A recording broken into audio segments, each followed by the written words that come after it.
ಎಲ್ರಿಗೂ ನಮಸ್ಕಾರ. ಇನ್ಫೋಸ್ಟ್ರೀಮ್ ಯೂಟ್ಯೂಬ್ ಚಾನಲ್ಗೆ ಎಲ್ರಿಗೂ ಸ್ವಾಗತ. ಈ ವಿಡಿಯೋದಲ್ಲಿ ನಾವು ಫುಲ್ ವೇವ್ ರೆಕ್ಟಿಫೈಯರ್ಸ್ ಬಗ್ಗೆ ಡಿಸ್ಕಸ್ ಮಾಡೋಣ. ಸೊ ಫುಲ್ ವೇವ್ ರೆಕ್ಟಿಫೈಯರ್ಸ್ ಅಂತ ಬಂದಾಗ ಇವೇನು ಮಾಡ್ತವೆ, complete D C input signal ಅನ್ನು ರೆಕ್ಟಿಫೈ ಮಾಡ್ತವೆ. So they will rectify complete D C input signal.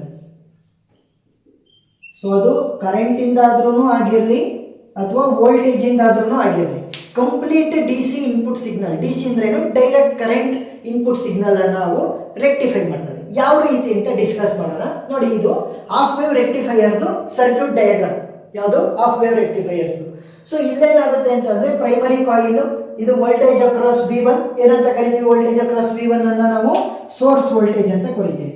So V1 ಅನ್ನ ಸೋರ್ಸ್ ವೋಲ್ಟೇಜ್ ಅಂತ ಕರಿತೀವಿ. ಇಲ್ಲಿ ಫುಲ್ ವೇವ್ ರೆಕ್ಟಿಫೈಯರ್ಸ್ ಅಲ್ಲಿ ಏನ್ ಚೇಂಜ್ ಆಗುತ್ತೆ ಅಂತಂದ್ರೆ, ನಾವು ಹಾಫ್ ವೇವ್ ರೆಕ್ಟಿಫೈಯರ್ಸ್ ಅಲ್ಲಿ ಏನ್ ಮಾಡ್ತಾ ಇದ್ವಿ, ಕೇವಲ ಒಂದೇ ಒಂದು ಡಯೋಡ್ ಅನ್ನ ಯೂಸ್ ಮಾಡ್ತಾ ಇದ್ವಿ. ಸೊ ಅದರಿಂದ ಏನಾಗ್ತಾ ಇತ್ತು, ಕೇವಲ ಪಾಸಿಟಿವ್ ಆಫ್ ಸೈಕಲ್ ಮಾತ್ರ ರೆಕ್ಟಿಫೈ ಆಗ್ತಾ ಇತ್ತು. ಸೊ ಇಲ್ಲೇನ್ ಮಾಡ್ತೀನಿ ಅಂತಂದ್ರೆ, ಎರಡು ಡಯೋಡ್ಗಳನ್ನ ನಾನು ಯೂಸ್ ಮಾಡ್ತೀನಿ. ಸೊ ಇಲ್ಲೊಂದು ಡಯೋಡ್ ಅನ್ನ ಆಡ್ ಮಾಡ್ತಾ ಹೋಗ್ತೀನಿ. ಇದೊಂದು ಡಯೋಡ್, ಇದೊಂದು ಡಯೋಡ್, ಎರಡು ಡಯೋಡ್ ಆಯ್ತು. ಸೊ ಇವಾಗ ನಾನು ರೆಸಿಸ್ಟೆನ್ಸ್ ಅನ್ನ ನಾನು ಕನೆಕ್ಟ್ ಮಾಡಬೇಕು. ರೆಸಿಸ್ಟೆನ್ಸ್ ಅದು ಲೋಡ್ ರೆಸಿಸ್ಟೆನ್ಸ್.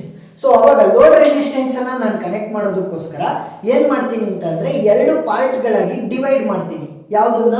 V2 ಅನ್ನ. V2 ಅಂದ್ರೆ ಏನು? V2 is the input signal for the rectifiers. Input for rectifiers ಅಂತ ಬರ್ಕೋಬಹುದು. ಸೊ ಇದು ರೆಕ್ಟಿಫೈಯರ್ ಗಳಿಗೆ ಇನ್ಪುಟ್ ಆಗಿ ವರ್ಕ್ ಆಗುತ್ತೆ. ಸೊ ಏನ್ ಮಾಡ್ತೀನಿ, V2 ಅನ್ನ ನಾನು ಎರಡು ಪಾರ್ಟ್ ಆಗಿ ಡಿವೈಡ್ ಮಾಡ್ತೀನಿ. ಸೊ ಲೋಡ್ ರೆಸಿಸ್ಟೆನ್ಸ್ ಅನ್ನ ಅರ್ಧಕ್ಕೆ ಸೇರಿಸ್ತೀನಿ. ಇದು ಕೂಡ V2 ನೇ, ಸೇಮ್ ವೋಲ್ಟೇಜ್ ಇಲ್ಲೂ ಕೂಡ ಇರುತ್ತೆ V2. ಸೊ ಇವಾಗ ಏನಾಯ್ತು, ಇಲ್ಲಿಂದ ಇಲ್ಲಿ ಕನೆಕ್ಷನ್ ಕೊಡ್ಬೇಕಲ್ವಾ, ಡಯೋಡ್ ಇಂದ ಡಯೋಡ್ಗೆ. ಸೊ ಇಲ್ಲಿಂದಾನೇ ನಾನು ಡಯೋಡ್ಗೆ ಕನೆಕ್ಷನ್ ಅನ್ನ ಕೊಡ್ತೀನಿ. ಇಷ್ಟೇ ಸರ್ಕ್ಯೂಟ್. ಯಾವುದು ಇದು? Full wave rectifier circuit design ಆಗಿದೆ. ಇವಾಗ ಯಾವ ರೀತಿ ವರ್ಕ್ ಆಗುತ್ತೆ ಅಂತ ನೋಡ್ತಾ ಹೋದಾಗ ನಮಗೆ ಮೇಜರ್ ಆಗಿ ನಮ್ಮ ಸರ್ಕ್ಯೂಟ್ ನೋಡಿದಾಗ ಗೊತ್ತಾಗಿರುತ್ತೆ, ಮೂರು ಕಾಂಪೋನೆಂಟ್. ಸೇಮ್ ಹಾಫ್ ವೇವ್ ಅಲ್ಲಿ ಏನು ಮೂರು ಕಾಂಪೋನೆಂಟ್ ಗಳನ್ನ ಯೂಸ್ ಮಾಡಿದ್ವಿ, ಫುಲ್ ವೇವ್ ಅಲ್ಲೂ ಕೂಡ ನಾವು ಮೂರು ಕಾಂಪೋನೆಂಟ್ಸ್ ಗಳನ್ನ ಯೂಸ್ ಮಾಡ್ತೀವಿ. ಸೊ ಮೊದಲನೇ ಕಾಂಪೋನೆಂಟ್ ಯಾವುದು? ಟ್ರಾನ್ಸ್ಫಾರ್ಮರ್. ನೆಕ್ಸ್ಟ್ ಎರಡನೇ ಕಾಂಪೋನೆಂಟ್ ಯಾವುದು?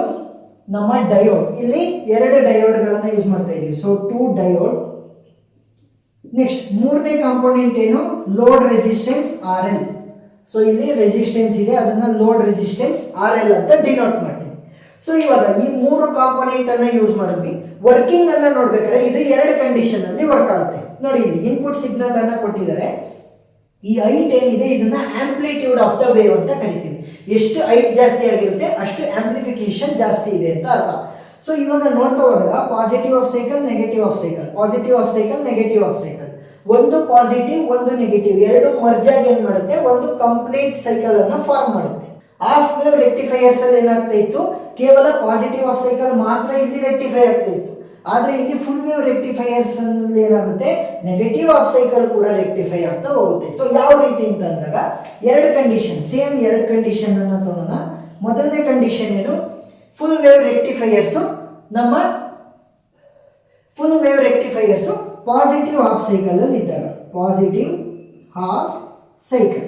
ಸೊ ಪಾಸಿಟಿವ್ ಹಾಫ್ ಸೈಕಲ್ ಅಲ್ಲಿ ಇದ್ದಾಗ ಏನಾಗುತ್ತೆ ಅಂತ ಅಂದ್ರೆ, ಪೊಲಾರಿಟಿ ಚೇಂಜ್ ಆಗುತ್ತೆ. ಸೊ ಪೊಲಾರಿಟಿ ಯಾವ ರೀತಿ ಇರುತ್ತೆ, ಇಲ್ಲಿ ಪ್ಲಸ್ ಮೈನಸ್, ಪ್ಲಸ್ ಮೈನಸ್. ನೋಡಿ, ವೋಲ್ಟೇಜ್ ಅಕ್ರಾಸ್ ಏನಾಯ್ತು, polarity change, plus minus, plus minus. So ಈ ರೀತಿ ಬರ್ಕೋಬೇಕು. ಇವಾಗ ನೋಡಿ ಏನು ಅಂತಂದ್ರೆ, ಒಂದು ಡಯೋಡ್ ಇದೆ ಅಂತ ಅನ್ಕೊಳ್ಳಿ, ಇದು ಡಯೋಡ್. ಸೊ ಇದರ ಈ ಪಾರ್ಟ್ ಅನ್ನ ಏನಂತ ಕರಿತೀವಿ ನಾವು? ಆನೋಡ್ ಪಾರ್ಟ್ ಅಂತ ಕರಿತೀವಿ. ಈ ಪಾರ್ಟ್ ಅನ್ನ ನಾವೇನಂತ ಕರಿತೀವಿ? ಕ್ಯಾಥೋಡ್ ಪಾರ್ಟ್ ಅಂತ ಕರಿತೀವಿ ಅಲ್ವಾ? ಸೊ ಇಲ್ಲೇನಾದ್ರೂ ಕೂಡ ಪಾಸಿಟಿವ್ ಸೋರ್ಸ್ ಜೊತೆಗೆ, ಪಾಸಿಟಿವ್ ಟರ್ಮಿನಲ್ ಜೊತೆಗೆ ಆನೋಡ್ ಏನಾದ್ರೂ ಕನೆಕ್ಟ್ ಆಗಿದ್ರೆ ಅದು ಫಾರ್ವರ್ಡ್ ಬಯಾಸ್ ಕಂಡೀಷನ್ ಆಗುತ್ತೆ. ಸೊ ನೋಡಿ, ಏನ್ ಕನೆಕ್ಟ್ ಆಗಿದೆ, ಇಲ್ಲಿ ಪಾಸಿಟಿವ್ ಮತ್ತೆ ಆನೋಡ್ ಎರಡು ಕೂಡ ಡೈರೆಕ್ಟ್ ಕನೆಕ್ಟ್ ಆಗಿರೋದ್ರಿಂದ ಈ ಒಂದು ಡಯೋಡ್, ಸೊ ಡಯೋಡ್ D1 ಅಂತ ಇದು ಕೊಡೋಣ, ಇದನ್ನ ಡಯೋಡ್ D2, ಕನ್ಫ್ಯೂಷನ್ ಆಗಬಾರ್ದು. ಸೊ ಡಯೋಡ್ D1 ಏನಾಯ್ತು, ಫಾರ್ವರ್ಡ್ ಬಯಾಸ್ ಆಯ್ತು. ಡಯೋಡ್ D2 ಏನಾಗಿದೆ ನೋಡಿ, ನೆಗೆಟಿವ್ ಆನೋಡಿಗೆ ಕನೆಕ್ಟ್ ಆಗಿದೆ. ನೆಗೆಟಿವ್ ಆನೋಡಿಗೆ ಕನೆಕ್ಟ್ ಆದ್ರೆ ಏನಾಯ್ತು, ರಿವರ್ಸ್ ಬಯಾಸ್. ಸೊ ಇವಾಗ ಬರಿತಾ ಹೋಗೋಣ. ಡಯೋಡ್ D1 ಏನಾಯ್ತು, ಫಾರ್ವರ್ಡ್ ಬಯಾಸ್ ಆಯ್ತು. ಡಯೋಡ್ D2 ಏನಾಯ್ತು, ರಿವರ್ಸ್ ಬಯಾಸ್ ಆಯ್ತು. ಈಗ ಫಾರ್ವರ್ಡ್ ಬಯಾಸ್ ಆಗಿರುವಂತ D1 ದಟ್ ಈಸ್ ಡಯೋಡ್ 1 ಇಂದ ಏನಾಗುತ್ತೆ, ಕರೆಂಟ್ ಉತ್ಪಾದನೆ ಆಗುತ್ತೆ. ಏನು? ಕರೆಂಟ್ ಜನರೇಟ್ ಆಗುತ್ತೆ. ಆ ಜನರೇಟ್ ಆಗಿರುವಂಥ ಕರೆಂಟಿಂದ ಏನಾಗುತ್ತೆ, ನಮ್ಮ ಪಾಸಿಟಿವ್ ಹಾಫ್ ಸೈಕಲ್ಲು ರೆಕ್ಟಿಫೈ ಆಗ್ತಾ ಹೋಗುತ್ತೆ. ಪಾಸಿಟಿವ್ ಹಾಫ್ ಸೈಕಲ್ ರೆಕ್ಟಿಫೈ ಆಯಿತು. ಯಾವುದರಿಂದ? ಡಯೋಡ್ D1 ಇಂದ ಫಾರ್ವರ್ಡ್ ಬಯಾಸ್ ಆಗಿರುವಂಥ ಕಾರಣದಿಂದಾಗಿ ನನಗೆ ಔಟ್ಪುಟ್ ವೋಲ್ಟೇಜ್ V0 ಸಿಕ್ತು. ಯಾವುದರಿಂದ? ಡಯೋಡ್ D1 ಇಂದ. ಎಲ್ಲಿ? ಪಾಸಿಟಿವ್ ಹಾಫ್ ಸೈಕಲ್ ಅಲ್ಲಿ. ಈಗ ಎರಡನೇ ಕಂಡೀಷನ್ ಹೋಗಲ್ಲ. ಎರಡನೇ ಕಂಡೀಷನ್ ಏನಪ್ಪ? ನೆಗೆಟಿವ್ ಹಾಫ್ ಸೈಕಲ್ ಅಲ್ಲಿ. ಸೊ ನೆಗೆಟಿವ್ ಹಾಫ್ ಸೈಕಲ್ ಅಲ್ಲಿ ಏನಾಗುತ್ತೆ? Polarity change.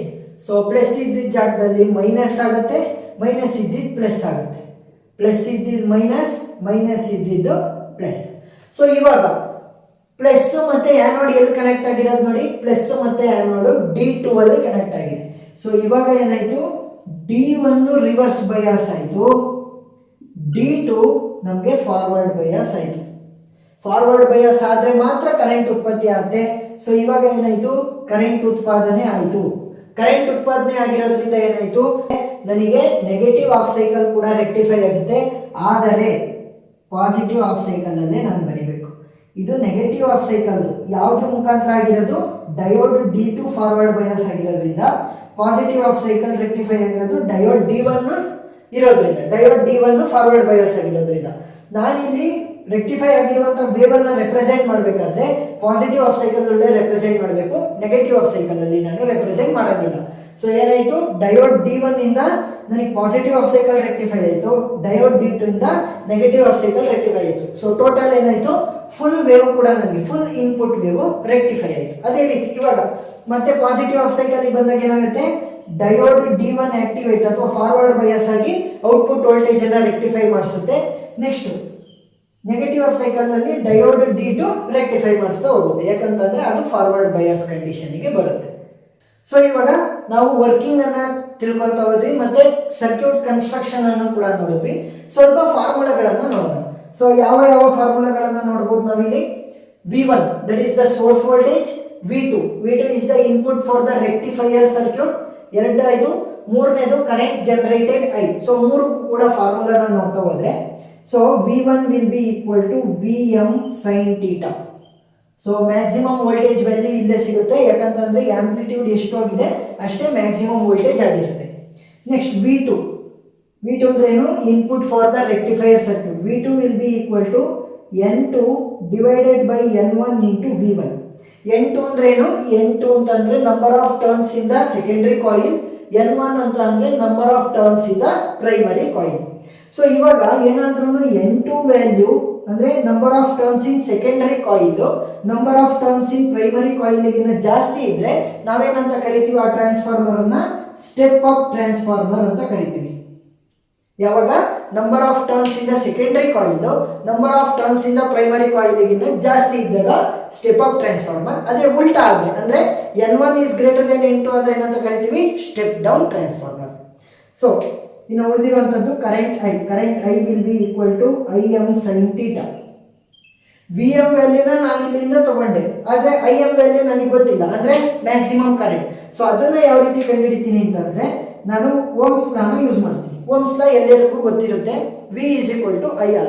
ಆದರೆ ನನಗೆ ಕರೆಂಟ್ ಬೇಕಾಗಿರೋದು. So current I is equal to V divided by R. So V ಅಂತ ಅಂದಾಗ ಯಾವುದನ್ನು ಯೂಸ್ ಮಾಡಬೇಕು? Maximum voltage. So Vm divided by resistance. ನೋಡಿ ಇಲ್ಲಿ ಲೋಡ್ ರೆಸಿಸ್ಟೆನ್ಸ್ ಅನ್ನು ಯೂಸ್ ಮಾಡಿದ್ದೀನಿ. ಸೊ RL ಪ್ಲಸ್ ಇಲ್ಲಿ ಡಯೋಡ್ಗಳು ಫಾರ್ವರ್ಡ್ ಬಯಾಸ್ ಆಗುವಂತ ಕಾರಣದಿಂದಾಗಿ ಏನಾಗುತ್ತೆ? ಸ್ವಲ್ಪ ರೆಸಿಸ್ಟೆನ್ಸ್ ಈ ಡಯೋಡ್ ಆಫರ್ ಮಾಡುತ್ತೆ. ಯಾವುದಕ್ಕೆ? ಕರೆಂಟ್ ಉತ್ಪಾದನೆ ಆಗುತ್ತಲ್ಲ, ಕರೆಂಟ್ ಜನರೇಷನ್. ಸೊ ಅಲ್ಲಿಗೆ ಸ್ವಲ್ಪ ರೆಸಿಸ್ಟೆನ್ಸ್ ಅನ್ನ ಕೊಡುತ್ತೆ. ಸೊ ಅದನ್ನ ಏನಂತ ಕರಿತೀವಿ? RF ಅಂತ ಕರಿತೀವಿ. ಅದು ಸ್ಮಾಲ್ ಅಮೌಂಟ್ ಅಲ್ಲಿ ಇರುತ್ತೆ. ಇದು ನೋಡ್ತಾ ಹೋದ್ರೆ ಡಯೋಡ್ D1 ಒಂದ್ಸರಿ ಫಾರ್ವರ್ಡ್ ಬಯಾಸ್ ಆಗುತ್ತೆ, ಡಯೋಡ್ D2 ಒಂದ್ಸರಿ ಫಾರ್ವರ್ಡ್ ಬಯಾಸ್ ಆಗುತ್ತೆ. ಅಂದ್ರೆ ಏನಾಯ್ತು? ಒಂದು ಕಂಪ್ಲೀಟ್ ಸೈಕಲ್ ಆಗುವಷ್ಟರಲ್ಲಿ, positive half cycle negative half cycle ಆಗುವಷ್ಟರಲ್ಲಿ ಎರಡು ಡಯೋಡ್ಗಳು ನಮಗೆ ಫಾರ್ವರ್ಡ್ ಬಯಾಸ್ ಆಯಿತು. ಸೊ ಏನು ಮಾಡಬೇಕು? Into 2 Vm divided by RL plus 2RF. ಅದೇ ಆಫ್ ವೇವ್ ರೆಕ್ಟಿಫೈಯರ್ಸ್ ಅಲ್ಲಿ ಕೇವಲ RF ಮಾತ್ರ ಬರೀಬೇಕು. ಸೊ ಇವಾಗ ಇಷ್ಟ ಆಯಿತು.